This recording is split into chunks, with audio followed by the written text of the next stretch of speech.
The head of Star Magic, Mr. Loren Jogi, may matinding revelasyon at payo para dito kay Catherine at kay Daniel Padilla patungkol sa kanilang buhay at karera. Ang lahat ng yan. But before that, if you haven't subscribed yet to my YouTube channel, please don't forget to like, share, and subscribe at hit mo na rin ang notification bell for more showbiz updates. And please don't forget to hit the all para ikaw ang unang-unang makakapanood sa lahat ng ating mga updates.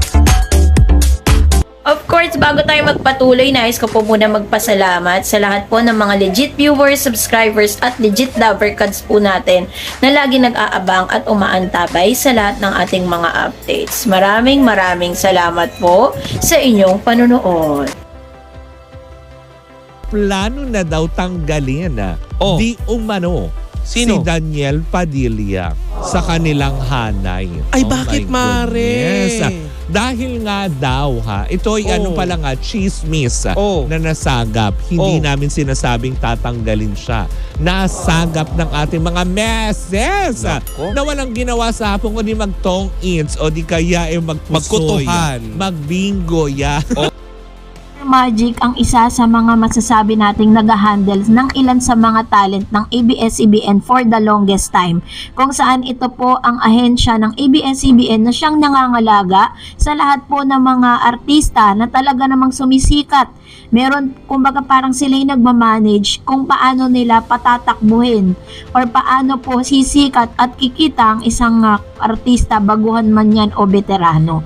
So sa isa si Miss Catherine Bernardo sa tinalaga nilang isa sa mga #1 artist dito po sa Pilipinas, pero nagtaka ang lahat ba't hindi kasama si Daniel. Panorin pa natin para ito. mag-relax. Ang tanong, Mare, siya kaya ang kusang nagpunta ng Dubai o sinabihan kaya siya ng Star Magic na uwe, magbakasyon ka muna? Yun ang hindi natin alam. Malamang doon din galing. Kasi ultimo nga si Direk Loren Jogi ay para bang isa din daw ito sa mga nananawagan sa pamunuan ng Star Magic na wag namang alisin if ever. Kung totoo man. Daw yun Pero yun nga ang chika tinasagap kasi nga dahil sa dami ng mga intriga tapos at the same time hindi na nakakaganda tapos sa pabalita pa, di ba?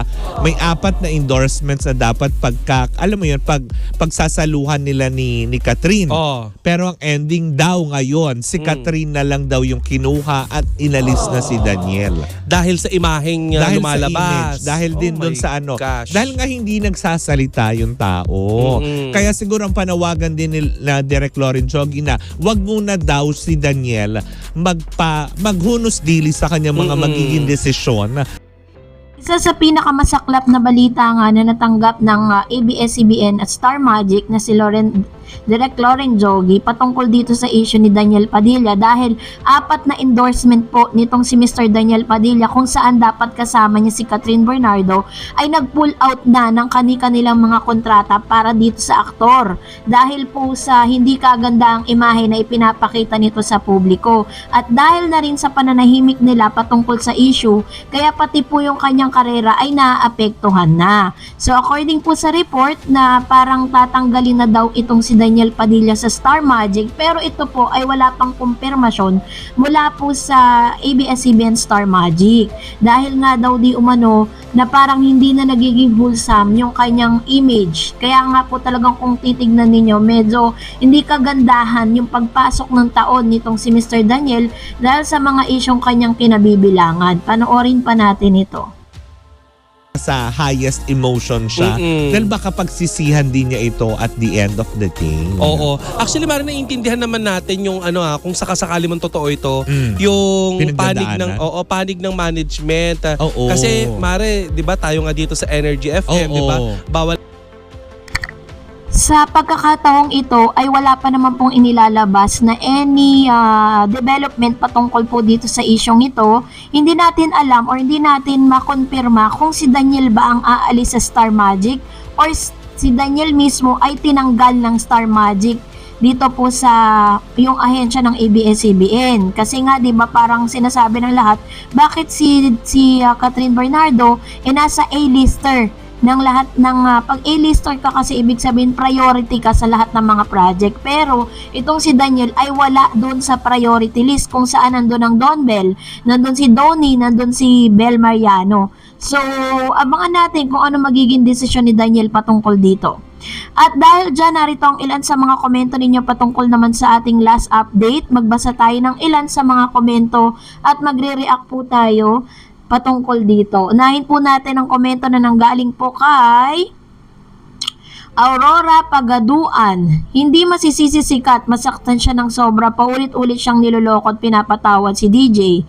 Sabi naman ni Overlord, may bago na muling partner si Daniel. Parehas lang naman, ayos na yun, niwalay naman na sila. Sabi naman ni Louie Camacho, for me, normal lang naman na may problem sa isang relationship. Di naman pwedeng na perfect yan kasi sa mag-asawa nga, nagkakaroon pa ng jowa.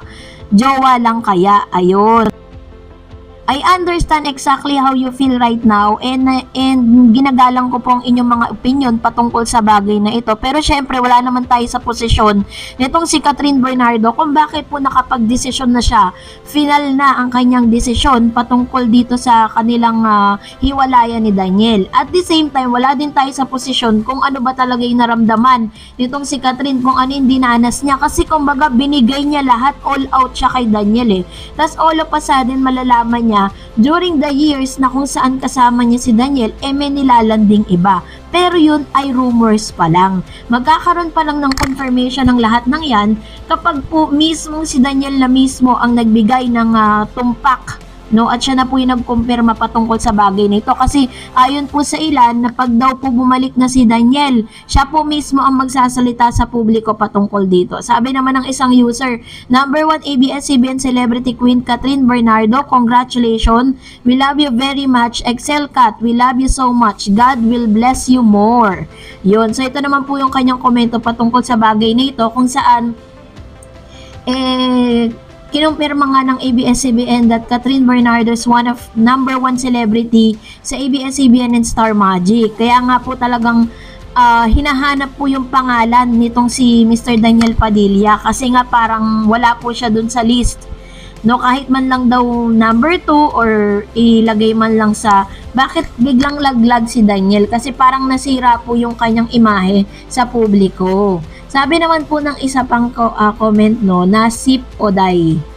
Goodbye DJ, pinakawalan mo ang disenteng babae. Love you Kat. Ayun. So ito naman po ang kanyang komento patungkol yan. Alam niyo po ako pag pinapanood ko po yung mga video na magkasama sila ni Catherine Bernardo, medyo may awa akong nararamdaman dito kay Daniel. Pero pag naiisip mo kasi na parang sinaktan mo yung taong minahal ka ng sobra, yung baga sa'yo na umikot yung mundo ng taong ito, tas all of a sudden, biglang malalaman mo. Diba na meron palang unfaithfulness and unloyalty na nangyayari sa kanila.